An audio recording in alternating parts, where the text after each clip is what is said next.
We've been doing some work recently trying to develop a score so that we can score quality of life in horses with PPID.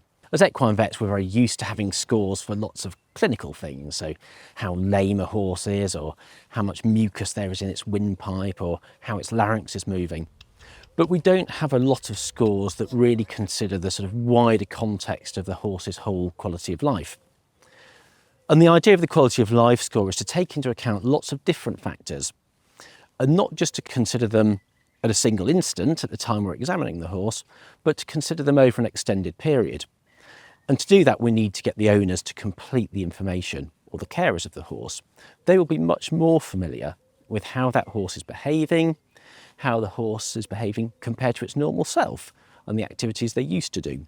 So the idea of this score really is to find a way to capture all of that data, all of that information that the carers have, that doesn't always get passed efficiently to the vet at the vet exam, but also doesn't always get recorded very well when we're writing our scientific papers.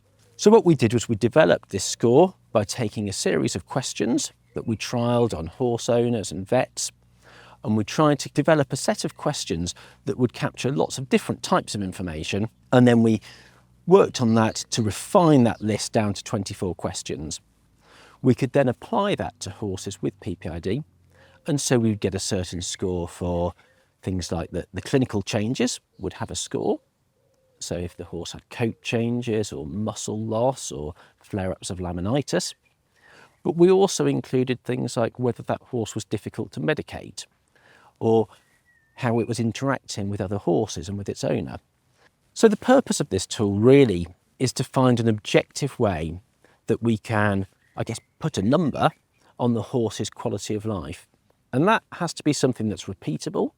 So if we do it on the same horse and repeated times with different people doing it, we should get similar scores.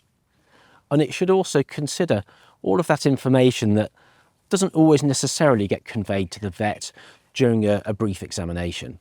So the idea is that we could then use this score to track horses' progress over time as they're treated for PPID and as the condition progresses. Now this score does need a little bit of refinement. We need to make some changes to it, but we're close to having something that I think can be readily used by owners. And the idea is that we can use this in future studies and in future clinical cases to have an objective way to keep track of the overall quality of life of our PPID cases.